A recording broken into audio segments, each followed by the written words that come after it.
Hey everybody, it's Kris. This episode is a new series we've started over here called Builder. We'll be talking with climbers just like you who in some way allowed us to help them in their efforts to build a better climber. And I'm not really a fan of client testimonials. Maybe that's just because I'm a contrarian to what people say I'm supposed to do, but I absolutely believe in the things we make. So what we're doing here is interrogating those things alongside the climbers who are using them. And the builder we're talking to today is Lauren Abernathy, who runs Good Spray Climbing. Lauren, thanks for coming on to tell your story. I'm so excited to be here. This is so fun. It's been like 2 or 3 years since my initial appearance on the Power Company podcast. So yeah, it's been a while. For sure. First, let's get into some rapid fire builder details to let everybody know who you are. What is your age? 28. Occupation? Climbing coach and business owner. I love it. Height? 5'4". What's your ape index? +1 on a good day. Well, that's a good day. I'm even, so +1 would be a great day. Years that you've been climbing? 9. Top climbing grade, and this can be whatever you want it to be, sport, boulders, whatever, or all of it. Let's go for sport climbing. 512 doggies. Nice. What is your climbing superpower? Dead points. And what's your climbing kryptonite? Having to dead point from scrunchy boxes where my feet are being faced. I love it when the superpower and the kryptonite overlap. I'm like, well, if I have to do anything from a scrunchy box, I'm like, oh no. So hate that. Yep. Yeah. What is the plan, product, service that you have used? I have done custom plans with Blake for 4 years now. Long time. Yeah. And then I've been working in person with Nate in Salt Lake doing movement coaching for about a year on and off. Yeah. And that's why I wanted to talk to you today, because we're in this, multi-month long exploration of movement and how we learn to move and how we think we learn to move, what we're getting wrong, what we're getting right, and how to do it better. So let's get into it. It's time to build. Okay, so first, you've been working with Blake for quite a long time, doing custom training plans, and we always build in some sort of movement practice into the sessions, but then you're also doing these in-person sessions with Nate. So what I kind of want to know first is, what is what was missing from the custom plans that led you to want to work with someone in person? And feel free to be critical here, because I do think remote coaching has some holes that it just can't fill, no matter what. No matter how good the remote coach is, it's still not the same as being in person. Totally. Honestly, I think what it was. So for me as a business owner, I was Kris and I were just talking before we hopped on to here. I feel like a lot of times I lack energy and sometimes struggle to prioritize my own climbing. So for me, one of the biggest reasons I wanted to work with Nate in person was because I felt like sometimes in my sessions, I would just not have the mental energy to push myself, and having someone else, or those things where, you should probably try that boulder for, we'll insert scrunchy box here, my kryptonite scrunchy box boulder. And I know I should get on it, but, either I got up at 6 a.m. to make sure I could get my session in before my work day starts, or I'm doing it after a long day where I've watched 4 hours of climbing videos of my clients. And I'm just I can't think about rocks anymore. My brain hurts. So I think it was really helpful for me to have in-person coaching because, having another person pushing you, having another person to interact, I also just know as a person, I do really well being coached, which is why I like having accountability in that way. So I think for me, the biggest thing was just getting more out of those sessions when I did show up to the gym, to make sure that I was actually truly working on the things that I needed to be working on. And as a coach, I've coached other coaches. Wow, that was a lot of saying the word coach. But it is really funny how even as coaches, like we know what we're bad at, but we're still human beings that are resistant to fully pushing ourselves on the Yeah, things that totally. we suck at, especially when we're, tired, etc. So I think that was like the biggest thing that I knew I needed. So yeah, I Yeah. think the accountability and then just the like extra push, and also being told you're like climbing well is nice. Like as a coach, I'm always telling Mm. people that, but I think sometimes, having some external, hey, way to go is also really encouraging and fun. So, Yeah, no doubt. I think there's a lot there. Number one, I love how dedicated to improving your climbing you are.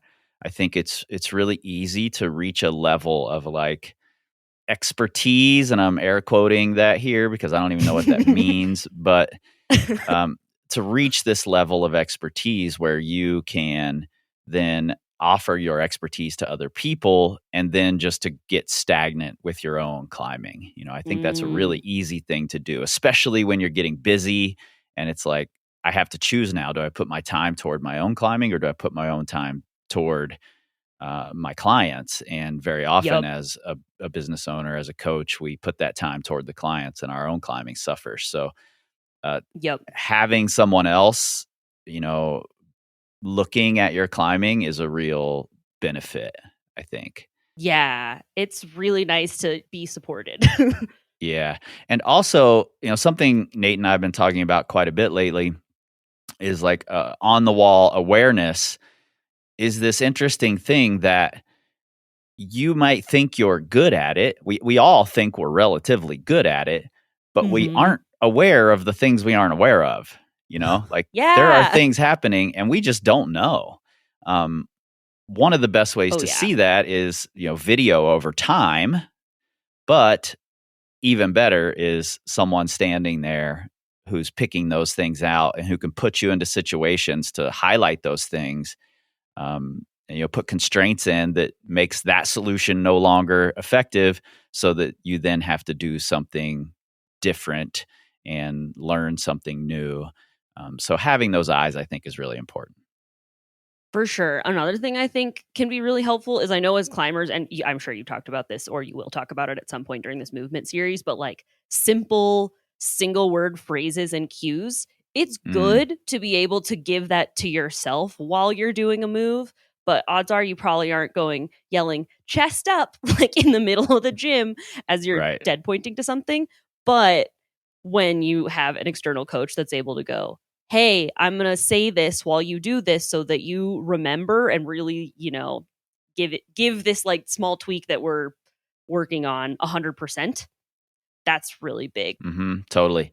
When you were going into this, was there like a specific goal that you brought to Nate's in-person sessions that like, I want to get better at this?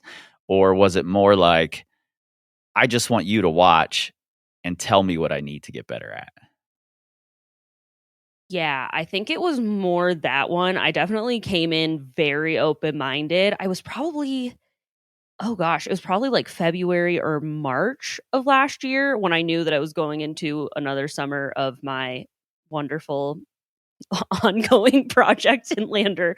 Um, but I went in kind of going like, hey, this is my goal for, over the summer, but it's February, March, or whatever right now. So let's work on anything, like whatever you think, let's go for it. Like, I think I had some ideas of what I needed to work on, but there were also things where I was like, holy shit, I never thought about it like Mm, that, never noticed that when I watched myself climb. And those are totally lessons that I picked up on for myself that have completely changed the way I look at the way my clients climb as well. So those lessons have been super applicable to me as a climber, but also to me as a coach.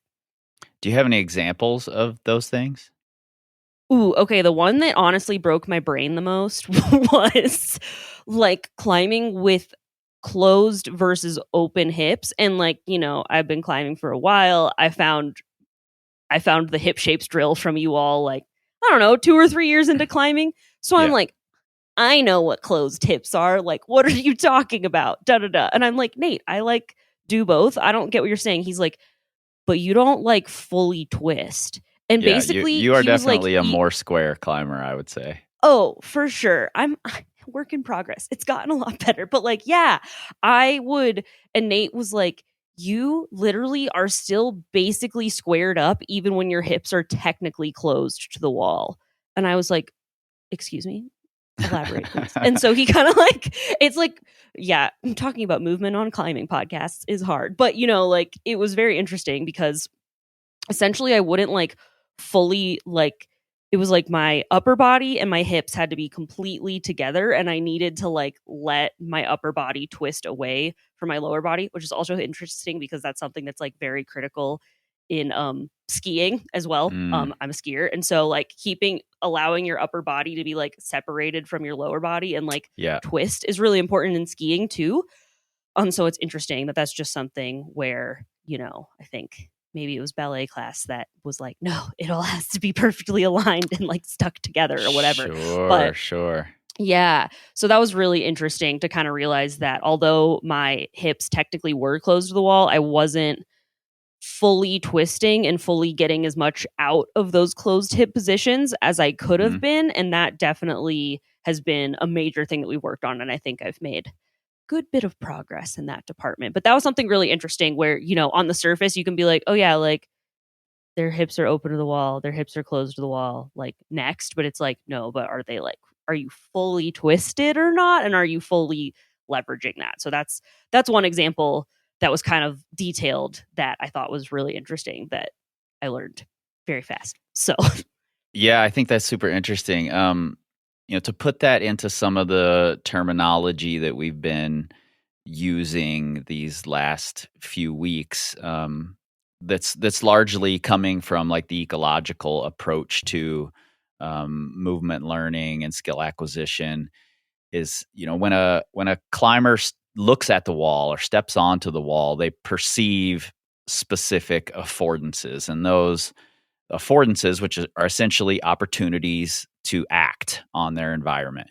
Um, they those are informed by their action capacity, which means the way they move, their strength, just the general way you climb when you step onto the wall. And if you're mhm, a climber who is putting their hips into the right positions, but still not really getting totally twisted and getting all the benefits of being twisted when those benefits are present, then you're still essentially seeing these opportunities as if you're a square climber. It's right. you're never quite perceiving the affordances that twisting can allow, which is Yeah, which is a really interesting absolutely. thing, because we think we're doing the technique. We think we've become Yeah. skillful in this technique when in fact you might only be going halfway and not really seeing the benefits of it.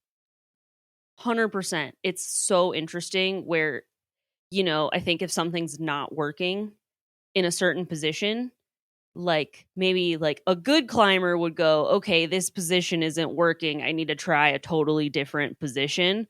But a great climber would maybe go, okay, or is this position sort of working, but I need to change one or two details about it? Yeah, yeah, And I think, yeah, the like scrap it and move on is good. But I also think there are like finer stuff and like smaller things that you would only know to look for if you're like watching a video of yourself or like watching someone in person, like because you are have taken the time to really dig into the details and just practice and look. But those yeah, things I think can be really hard to learn on your own for for sure. sure. Yeah, and if you're not coming in with intention, which is, another reason to have a Mhm. coach there, I find for sure that I can go in with intention, but depending on who else is there or what problems catch my eye or whatever, I might I might in 10 minutes be completely out of that intention and onto something Yeah. else. Yep. So having someone there who's keeping you in that like learning space that you came there for, I think can be really valuable. Yeah. For sure. And I like this is not to say that I don't think remote coaching is Yeah. ineffective or something, because I think, and also just like from a practicality and affordability standpoint, like not every single in-person coach is going to be available every time you go to the gym, and that would require Totally. a pretty intense budget. So Mm-hmm. yeah, I think both can be good, but I think having some help in person is really, it's been a great combo. Like Blake said to me, I was like, hey Blake, I think I'm gonna like do some in-person coaching with Nate. And he was like, that is great.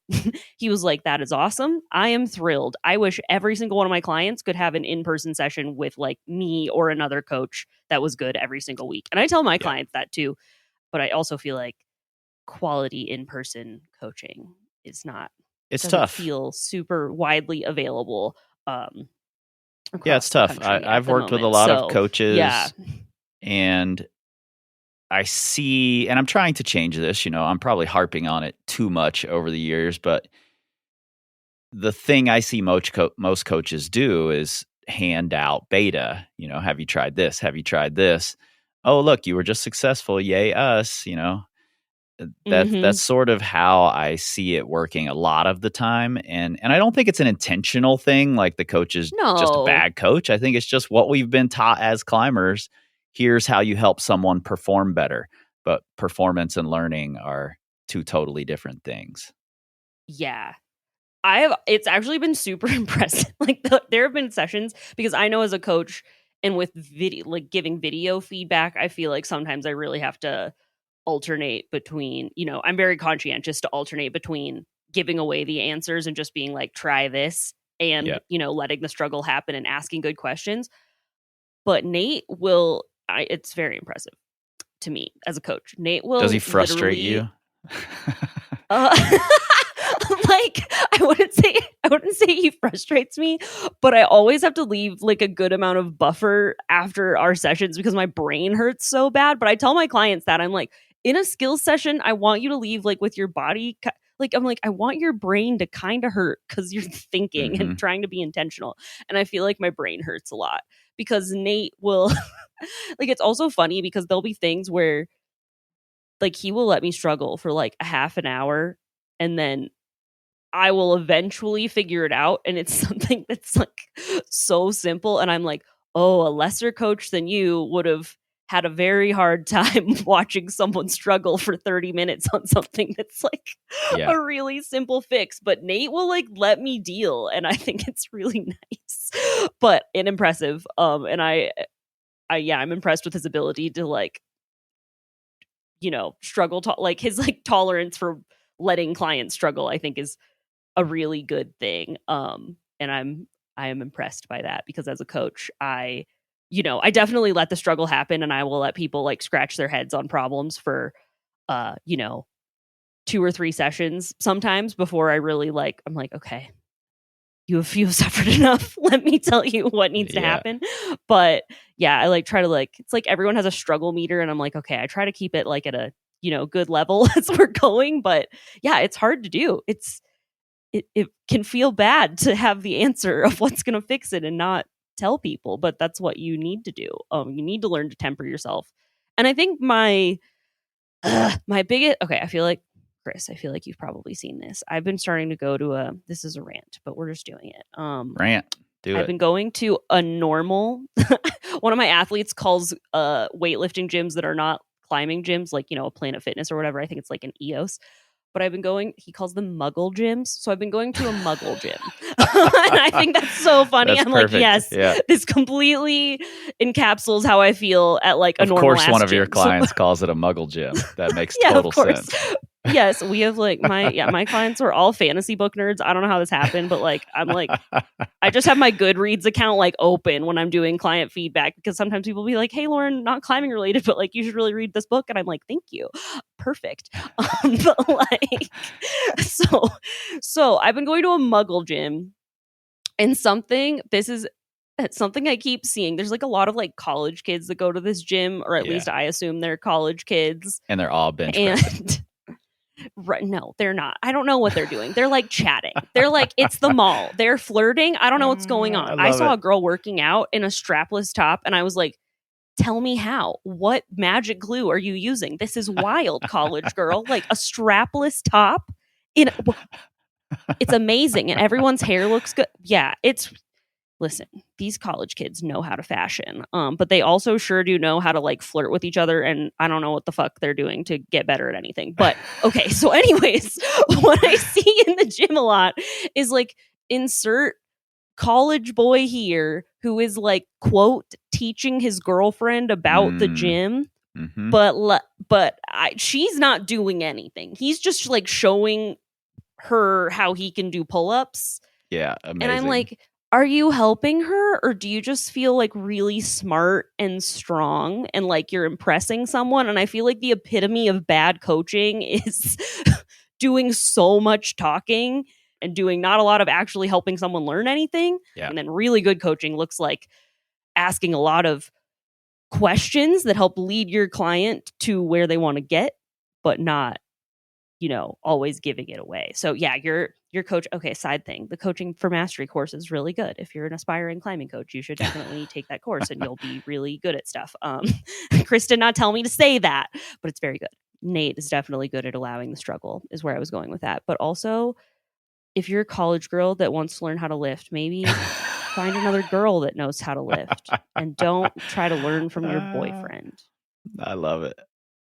I think it is tough to let people struggle for long enough. Especially remotely. I've had clients that, I can see that they're in the midst of a like climbing trip that's going to crash and burn, Ooh, that's tough. Yeah, it's tough. But I'm like, this is not their last climbing trip ever. Kris, wow. They're going to have to learn. So I'll make some suggestions, but I'm also not going to push the matter. And I'm going to let it fail if it's going to fail, because I think we have to learn those lessons. And that's hard to do, That's really hard. That's like some next level shit. I also work with a lot of people where it's like, this is the climbing trip of the year. And I'm like, okay, yeah, that's hard, but also important. My failed climbing seasons have been extremely good. And I'm glad there wasn't a coach there to be like, you're about to fuck this up royally. Like, I'm glad. It wasn't fun, but like those seasons where I did stupid stuff are really important. So totally. And you've still got a lot of seasons ahead of you. But that does sort of bring me to a point I want to talk about. Like, you come from a corporate background and now you're in this entrepreneurship place. How many hours a week are you working right now, roughly, on average? When people ask me this, I'm like, well, how many hours are there in a week? Because I'm working all of them. Yeah, at this point, we're going to go with at least 60, and sometimes it's worse. Like, I blocked my calendar out this week, and I would say, yeah, it's bad. That's what I have to say. Well, I think that's a real thing when you're running a little business. It really is. Yeah, and you kind of like when you try new things too, you'll like have some idea of how much time you think that's going to take you, but then sometimes you're super wrong and then it really bites you in the ass. But yeah, I definitely think it's really funny to say this, but I think when I was working for not myself, was I like the schedule was less flexible and all of those things. But I think because I didn't like my job, I felt very okay with like turning off the work part of my brain and being like, well, that's over for the day. We're going rock climbing now. But I think I can't do that as much now that I run my own business. But yeah, I definitely I work I'm kind of a workaholic right now. I'm working on it. I'm trying really hard to fix it. We have a support group for workaholics, essentially. Yes. I know. I was listening to the Ollie Tor episode on the Struggle podcast, like the coach chat that Ryan Devlin did, and Ollie Tor being like, yeah, I am workaholic and coaching often like overcomes my own climbing. And I was like, that makes me feel better. Cause like sometimes I'm like, well, I am not like, I'm not the typical like come from an elite climbing background and then start a coaching business person. I'm like, probably the people that like came from the elite climbing background are like still mega at not letting business overtake their lives. But it was refreshing to hear that I am not the only person that struggles with that. Ollie Tor or not. So Yeah. Well, I suspect, and I think I've seen you post about this before, that, hiring Blake to do custom plans is a benefit to the Oh, fact that you yeah. don't have tons of mental space, emotional energy to put toward your own programming and planning. Yeah, no, I don't. And I like, no, I definitely do much better when I know that there is a Blake on the other end who has written me very nice, well thought out programming. And I'm like, I want to do it because Blake has done a great job and I need to do the things and this is what will help me. So, and he also makes me do things that I just struggle to make myself do for sure. No one wants to make themselves do hard power endurance. If you tell yourself to do 5 rounds, you're going to do 4. Like, this is just, that's climber math. Like, if you program your power endurance yourself, you're going to do less. Yeah, that's unless definitely you're a hard real thing. hero, but that's very hard. Well, so when Blake programs a session for you and you're like, okay, I get to switch my brain off. I go in and I do this session that's laid out for me already. Now you're also adding this other thing into it, this in-person session.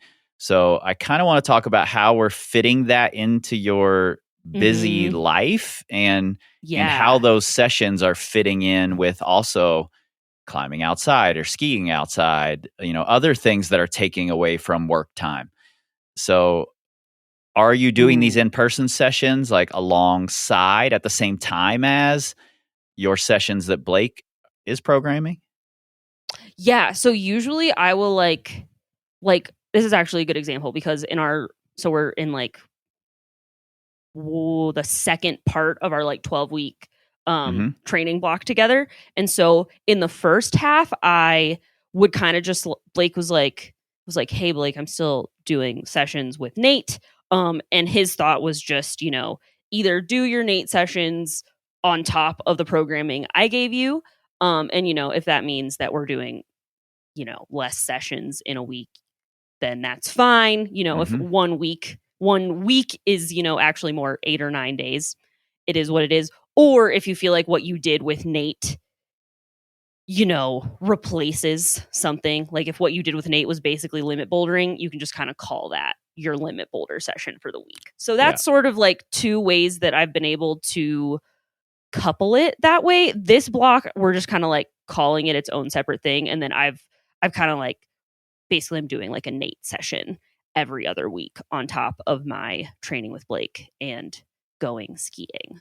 So yeah, it's definitely been a lot to fit in, but I think something that Blake does a really good job of is having like a nice mix of sessions where, some of them are really short sessions that I can just go lift in the gym for 45 minutes or 30 minutes and just get it done and, whatever. And that's part of why I got, logistically, there is a gym where I can go lift that is 4 minutes away. So I'm like, okay, now I don't have to. And I'm also like, I don't want to drive. And this is a wizard gym, not a Muggle gym. Yes, right? Yeah, this is Okay. the climbing wizard gyms are like 20 or 30 minutes away, and then the Muggle gym is like 4 minutes away. Oh, got it. So I've like have my sessions like life wise. I'm like, okay, I can go like to the Muggle gym and like make that happen in a short amount of time. And then if I'm like getting a climbing session done, then I know I'm going to have to like drive and it's more of an event and all of that. So then I like tried to like parse those out. Yeah. So like logistically, Nate sessions they used to be something that I was doing like weekly, but just for like time and budget reasons and all of that, I'm doing them like every other week, which I think is really helpful. But another thing that I kind of want to like say on top of this is that over the holidays, like November and December, I just was very busy with work, all the things, and I just didn't have anything like upcoming to really fully be on a training plan. And also just like, I think we all understand the melee that is the holidays and like travel and blah, blah, blah. So I think what helped me honestly continue progressing without even climbing that much was like my accountability to have, I was like, okay, well, everything might be going up in flames. I'm training 4 or 5 days a week for ski season, doing like a lot of cardio and like high volume leg stuff. But using in-person coaching as my like climbing maintenance, I was like, this is great because I'm still like working hard and I'm still learning how to be a better climber. And so like, even though I'm only climbing like once a week, my climbing sessions are super potent. Yeah. To answer your question, I kind of just like layer them in like at a somewhat regular frequency. And then I'm very, I mean, I guess, Kris, you probably relate to this. I feel like every week is different. I don't have any sort of consistent schedule. Sometimes I'm jealous of people that have like normal schedules. I am in the process of applying more structure to my work life, which will hopefully help with the workaholic and you thing. always will be. Yeah, exactly. I'm like, it's never going to be perfect. But there's a lot more structure now than there was 2 years ago in my business. So it's a work in progress, but sometimes I am. Are you ever jealous of people that just have like a predictable schedule? Oh, for sure. Yeah, I wish I had that. But like you said, it's a work in progress. It's once we learn what's working, we can put some focus toward those, make those the priorities. We can let things drop away. I'm a person who has constant new things I want to try and do. So it's tough to have a structure when there's, I'm sure it drives Lana crazy because she is very rigid in that way. She loves to have like, here are my tasks, tell me my tasks.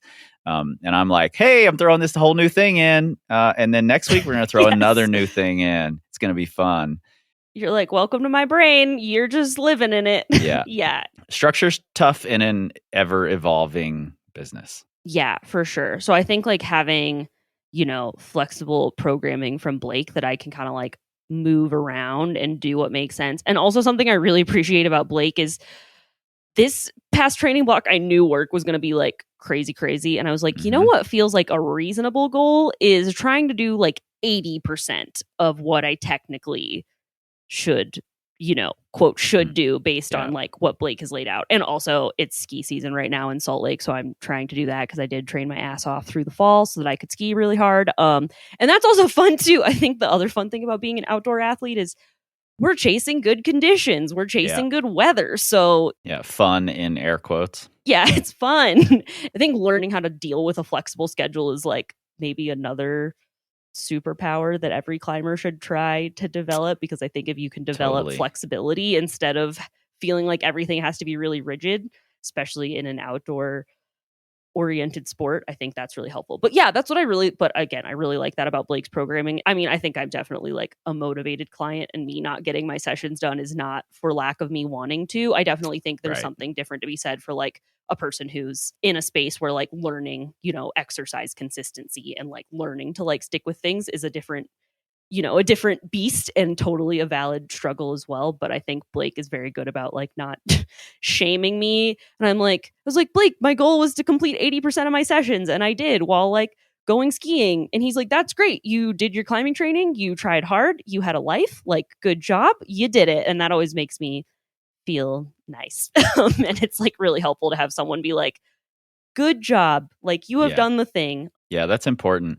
One thing you sort of led into that I think skill sessions in particular can be really powerful for is you can have a skill session that is super high intensity, more like limit bouldering, or you can have a skill session that's pretty low intensity. And I suspect that if it were becoming an issue with your trying to ski, you're trying to climb in the gym, you're going to the Muggle gym and lifting weights and watching college kids flirt, and then you're coming into these skill sessions. If you were to tell Nate, like, hey, for the next month, I need these skill sessions to be lower intensity, that's not going to be a problem. It's not like, oh, well, we have to be giving super high effort all the time. There's a lot you can learn and a lot of ways you can improve without digging yourself into a hole. And I think that's where skill sessions become really valuable.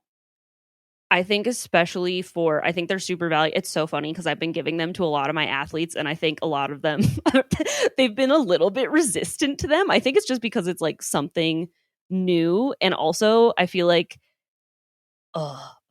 other tirade. I feel like something that's been cool about skill sessions with Nate is that I've felt a lot better about my progress, and I think it's expanded my growth mindset even more, because I can see things where I'm climbing better and I can feel that I'm climbing better, and I don't necessarily have some kind of like objective trophy rock climb or some like highly measurable like gym send or all of these things, but I'm like, oh, like I know that 4 months ago, Nate told me to do this, and I know that the reason he's having me climb this and what he's looking for is this, and I know I'm doing it better now, and I know that it looks good and that I'm like climbing it well.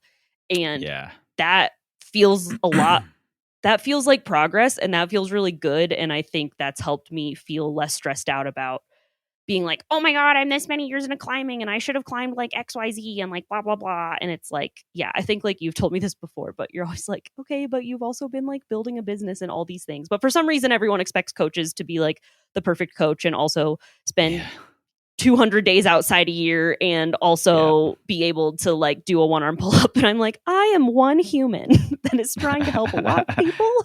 And I can't, like, I don't know. So, but I think that's been a really cool thing, is that like the way I view progress in skills is different. But I think what what I'm working with my athletes on is that like I think skill sessions can feel a little bit more confusing when you're doing them on your own, because if it doesn't feel like it's hard, or if your brain hurts and you just feel like you're doing like clunky shit that feels like you look dumb, or whatever, or it feels like you're like uncoordinated or XYZ, you're like, this isn't helping. I'm just flopping around confused on the wall about what's going on. I think I'm a worse climber today. I think this is making me, yeah, exactly. I'm like, I feel stupid. I look stupid and I'm not even sweating. How could this possibly be helping me get better at rock climbing? But that's exactly the shit that's helping you get better at rock climbing. But it just doesn't feel like what we've been taught is, like a good thing or like a hard thing, which is funny and ironic. And I think that can be even harder when you're trying to figure it out yourself too. Totally. I have a question for you, but I'm sort of going to preface it with a story. I've been going down this sort of rabbit hole of thematic movement learning, thinking less about individual techniques and more about what are the themes of how all moves work, things like tension and effort and putting them into these bigger buckets. And I've been trying to build my sessions around those themes for the past few years, just to see how it works. And one of the things that's tough with movement sessions is that they're fairly specific scenarios that elicit different movements, or different solutions. And you may not find those outside for the whole next season, that may not be showing up in your climbing readily, like finger strength would. You grab a hold, you feel stronger. Oh, my finger strength got better.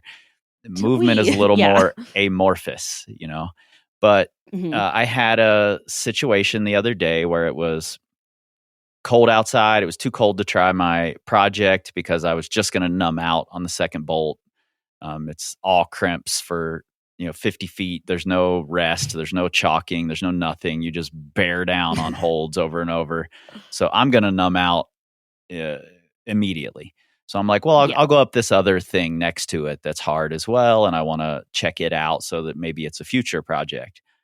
And I got to what was obviously the crux section. And the things I've been working on, one, grip type, which is full crimping. I've talked about this a lot. I'm not good at full crimping. I don't choose to full crimp. So what I've been trying to do is not necessarily just go and full crimp everything, but I've been trying to recognize what are the situations where a full crimp is better for me than my superpower, which is half crimping or 3-finger open or something like that. When is it beneficial? Not can I crimp? Because I know I can now. But when do I use it? And then this other more amorphous thing I've been working on is I recognized that I had, I'm good in small boxes, but there's one particular small box I found I was bad in. And it was more of a tension and position thing than just I'm bad at Gastones, because some Gastones I'm really fucking good at. But I was discovering that when I was put into a certain position, I had a really hard time understanding the tension and where to position my hands in relation to my shoulders. And on this project I went up the other day, the crux move was grab this little crimp, grab a Gaston next to it, get a really high foot, and it was the exact position that I have the hardest time with. Okay. Most people then just explode out of that position in an off balance way and like thrutch for the jug.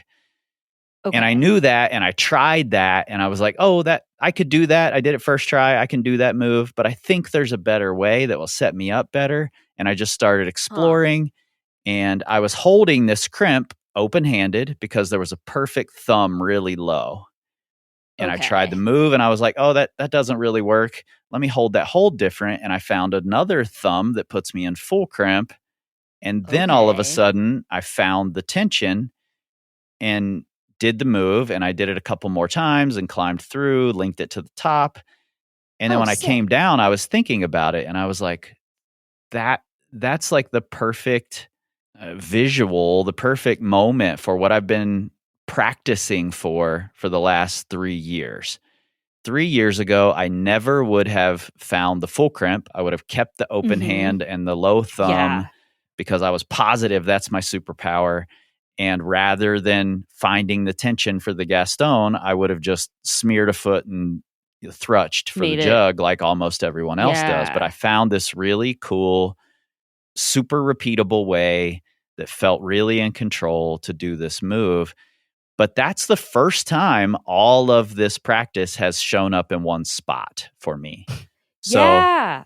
long story short, my question is, well, actually, long story long, my question is it showing up? Are these skill sessions showing up in your climbing, and how? Ooh, okay. Yes, for sure. Hold on. Before I'm going to ask you a question now, just to clarify, because this is fun. So, do you think part of why the full, sorry, I'm so curious, but do you think Yeah. part of why the like wrapping up into a full crimp helped was just because like it sounds like you're in a little bit of a scrunchy box. So, it almost like pulled you up maybe by like an inch or two, and that just made it slightly better and a little bit roomier. Like, is that part of what helped? I Or, don't think so. okay.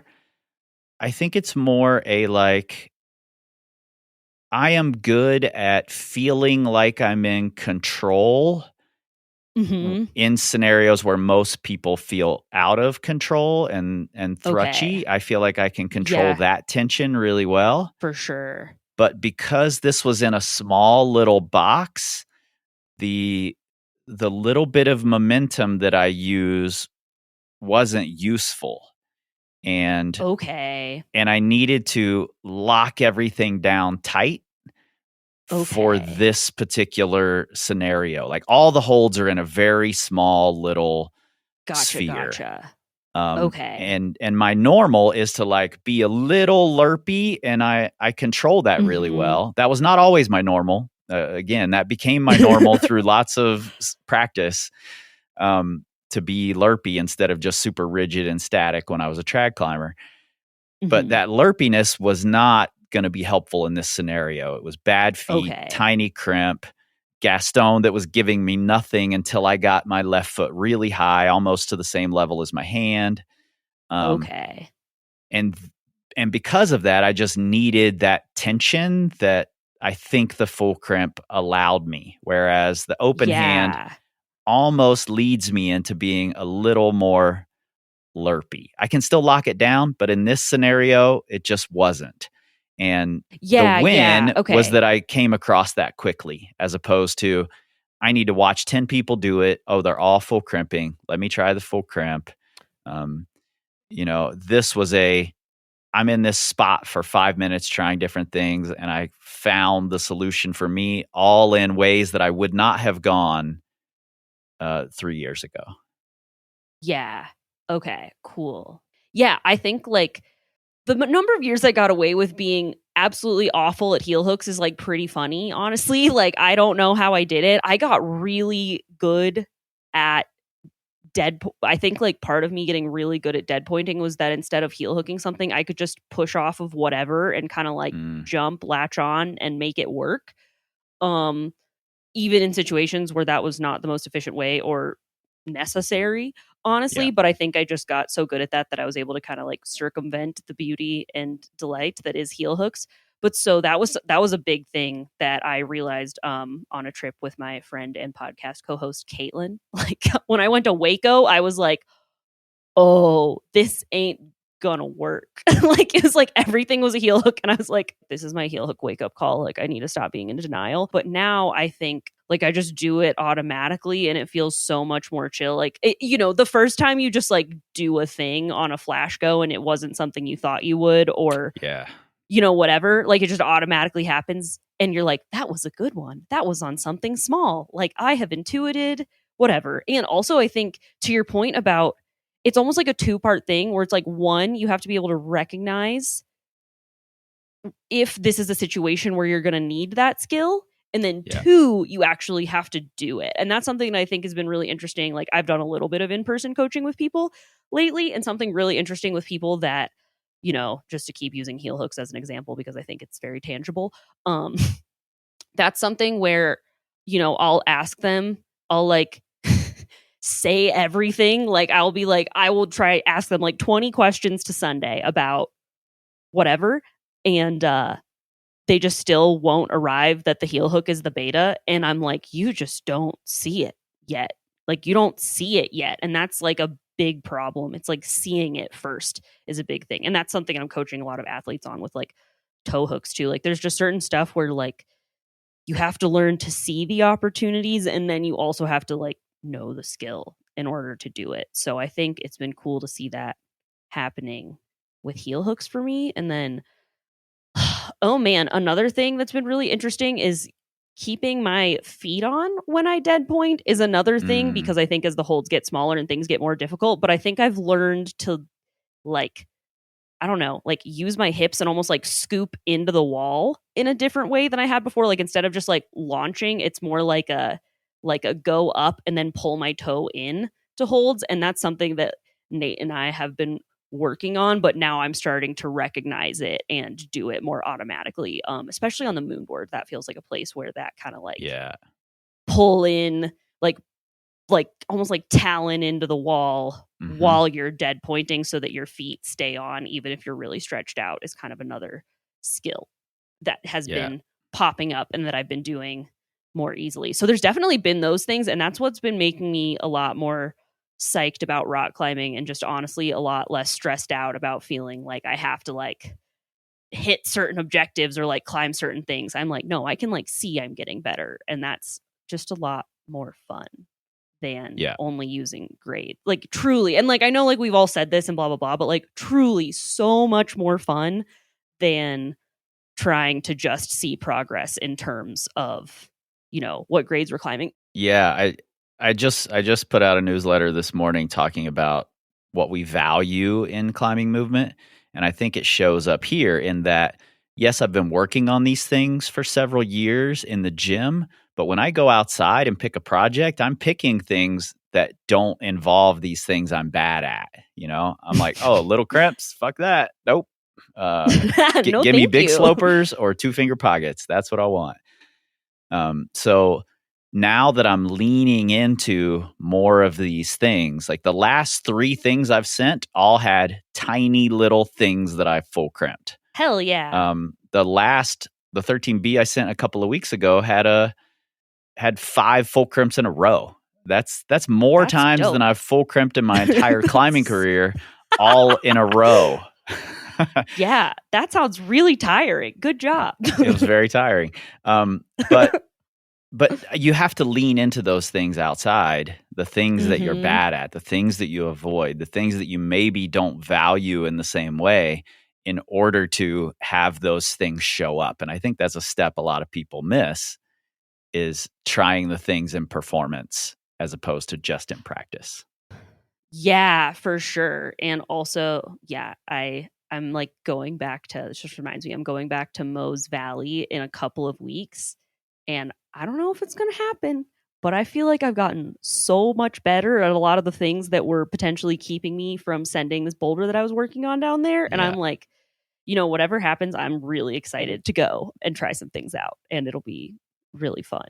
Well, that's exciting. I can't wait to see how it goes. Something you just said, I have to do a quick aside, because you mentioned this earlier, talking about Nate's Nate talking about you're twisting technically, you're closing your hips technically, but you're really still Yeah. climbing like your hips are open. And what you just mentioned as well, that you're like, you have to lock the lower body in, while you're doing this Mm-hmm. other thing. And that's a thing I've been working with someone on recently that I think is really interesting, is that when we say tension, and that's one of my big like global themes that I think plays a part Yeah. in every single move we ever do, we think in terms of like, oh, tension just means you tighten your core up, you know. Yeah. Yeah. But in reality, it's more like you have to tension the right parts of the movement or of the At the the right the time, too. path at the right time, while not tensioning the other parts, so Yeah. everything doesn't get locked into this rigid board. I might Mm-hmm. lock my lower body into place while moving my upper body. I might lock my upper body into place while moving my lower body, especially on these like more Yeah. techie things I've been doing lately. We look at a vertical climb and we're like, oh, that doesn't require as much tension as a roof. For me, it requires more because I'm really locking down individual parts and moving other Yeah. parts. So it's a higher Mm-hmm. level of tension. It may not be more core, so to speak, Right. but it's a higher level. It's a higher mastery of tension, in my opinion. I completely agree. I honestly think, like, not to just invent new terms just to be pedantic, but I feel like tension coordination almost feels like what I think Hmm. about. And yeah, that's something that I've been working on myself. And I have like a couple of clients that are working on this too. I'm curious to hear what your thoughts are on this, but I feel like something that people learn with these gym routes where you kind of dunk to a big hold. And if you get Yeah. strong enough, you can kind of like cut feet on whatever, even if it's Yeah. like a pretty decent, like 2 or 3 pad in cut crimp. Eventually, you just get strong enough where you can kind of cut your feet and make stuff work. And, the hold is big enough. The feet are literally colorful blobs on the wall and they're big ish inside. And I think people develop, myself included, this bad habit of when you like dunk to something, you can cut your feet and it's going to be okay. But Yeah. eventually, the holds are going to get smaller, the sequences are going to get tougher.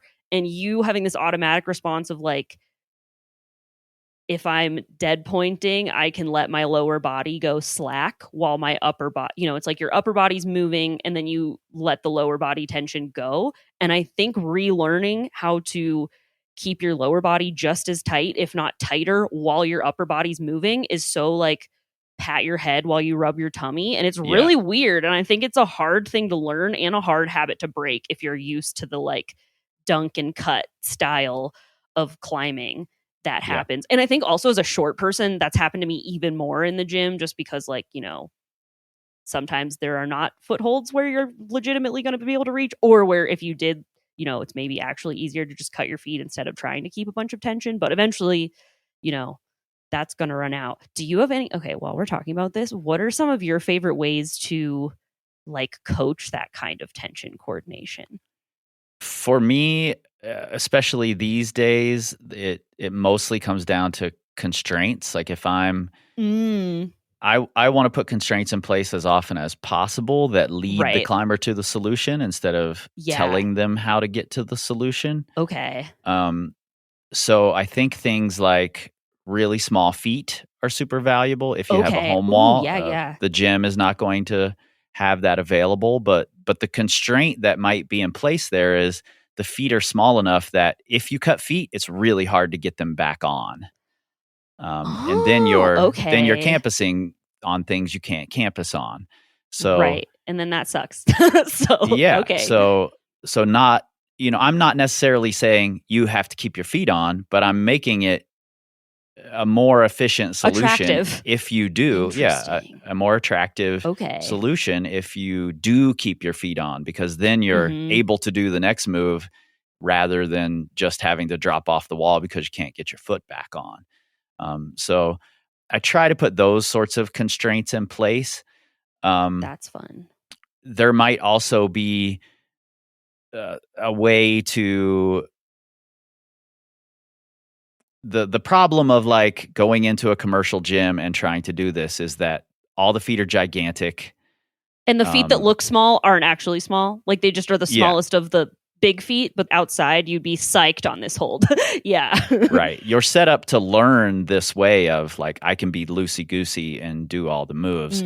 So I do think there has to be some sort of verbal cueing there. I do like, and this doesn't really fit into like the ecological approach of teaching movement, but when we're doing it remotely, I do like our rooting drills that are separated into top half and bottom half at first, and then we start to put them together. I think there are some things we can improve on the way we've laid out to like coach yourself or coach other people with that. Things like rather than thinking about put all the tension through my legs, maybe think about try to rip the footholds off the wall. So it's more an external focus of attention instead of internal. Things like that. So so for me, it's about let's put some constraints in place that make it so that this is the best solution for you, as opposed to I like that. Just stay tight through your lower body. You know, we're actually pretty bad at doing the things we think we're doing. Yeah. Ooh, I have a fun one. I've been wanting to tell you about it, but now we're here talking about movement. So I'm going to tell you this combo that I think is a pretty fun way to. This feels almost like trying to change people's default on easier terrain versus not. I mean, I think obviously there's a lot of ways to go about this, but I like putting this into people's warm-ups when I know we're trying to almost like retrain this. Like I go to the big hold and then I let my feet cut off. So I like combining the hover drill and the dead stop drill. And so I'll do just before hovers, but I'll have someone like climb up and then hover over the hold so that, you know, in the first lap up the boulder, they're really just focused on body tension and like what that's going to feel like, you know, body tension all over the place, And then I have them do the dead stop drill after that, where you kind of like try to like, for anyone that's unfamiliar with the dead stop drill, it's essentially where it's a Kris drill. I don't know if you got that from anyone, but I love it. I think Nate came up with that one. It's more like exploding through the beginning of the move and then trying to slow everything down right at the end and not actually take the hold quickly like you would if you were just jumping. Yeah, I always tell people I'm like, dead stops are like fast hovers. That's a little bit simplified, but I think that sometimes like helps people. I'm like, it's like where the first part's going to be fast and then you're going to like hover right at the end.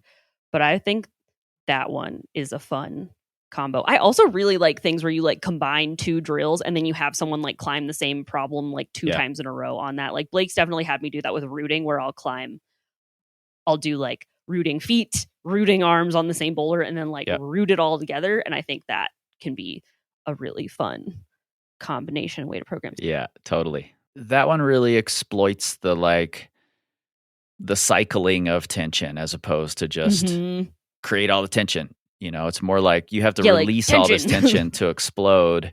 And then while you're in the middle of your move, you have to be creating the tension somehow. Yeah, I think movement and skill sessions are a ridiculously undervalued part of climbing training and becoming a better climber. You know, these days at the crag, 98% of people out there have stronger fingers than I do, but for some reason they're still not sending the things I'm sending, and it's because it's so common now to only focus on strength and not really pay much attention to the skills. And if we're not putting ourselves into situations and scenarios where we have to use other solutions, then we just will always default to the same solutions that work for the things we're choosing. And when we run up against a roadblock, we just stop instead of finding a way through it. Yeah. Ooh, I have a fun fun anecdote from the Empowered event that you all did in Chattanooga, like way back when. We all did assessments, and then, you know, we were going to get feedback about what we should probably work on, right? And I remember talking to my friend Alec, and I was like, man, I don't think this is going to happen for me, but I really hope my problem is strength. because that's way easier to work on than getting better at rock climbing. And Yeah. that was not the case. Like, I need to work on power a little bit, I think was the big takeaway. But like no, that was not the problem. But I was just like praying that was the problem. And I think like talking about strength is just easier, and the process of developing your skills could be a little bit muddier, harder to talk about, harder to define, and also like harder to make yourself focus. Like, you can kind of go on autopilot and just get your deadlifts done, but that's not really what you want to be doing when you're practicing skills. So yeah. Totally. Well, you brought up empowered, and I don't know if you remember this, but when we had all the coaches up front, and I think we were looking over my client Lucas's like schedule. I think this is when this happened. He was like Nate, an EMT. Yeah. Nate kept every time he would be talking, he would like lower his voice and get into his like ASMR, vocal inflections. And he does that on the podcast all the time. So I've always threatened to just take all the bass out of his voice when I'm editing.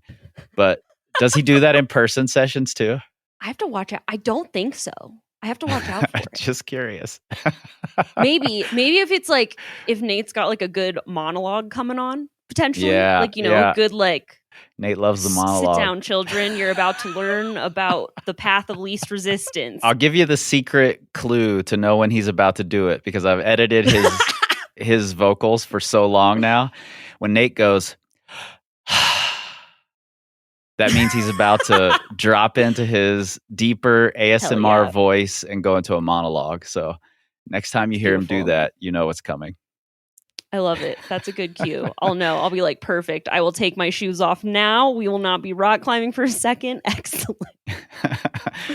Well, for everybody out there, if you happen to be in the Salt Lake area, you can work directly with Nate. I'll also have links where you can reach him for a consult in the show notes. And Lauren, if people want to find you online, where can they do that? Okay, you should go to goodsprayclimbing.com. Also, I'm going to shout out my movement course that I created. It is totally free. So if you go to goodsprayclimbing.com/fast track, this discussion of movement got you psyched. I love my course. Over 350 people have gone through it now. I've gotten awesome feedback on it. And I wish I had this course like a year into rock climbing. I would have wasted a lot less time climbing poorly. So you should check that out. And then you can also find me on Instagram at goodspraycoaching. Perfect. I'll have links to all of those things as well. And I really appreciate your like constant pursuit of adding value for your clients and for creating things that are going to be valuable to people. I wish there was more of that in the climbing world instead of just chasing likes and chasing follows. So I appreciate that you do that, and I definitely recommend that people follow you and check out your free movement course. I can't imagine that it's anything but valuable. Yeah, thanks, Kris. I appreciate that. And you totally skipped over this, but Average Climber Podcast, you are the host over there. Yes, absolutely. Check that out if you want to talk more about training. And also my delightful co-host Caitlin is a certified nutrition specialist, so we cover all things training and nutrition over there, and it's pretty darn fun and loosey-goosey in a good way, if I do say so myself. So I agree. All right, at the link in your show notes, you'll find all the things we mentioned in the episode, as well as all the ways you can go deeper with us, related training plans and courses, our Patreon, where patrons get bonus episodes every month, and of course, our newsletter, The Current, where we'll always be connecting dots so that you can learn, grow, and excel.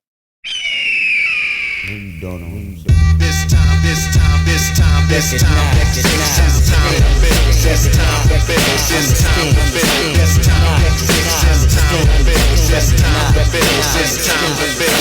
time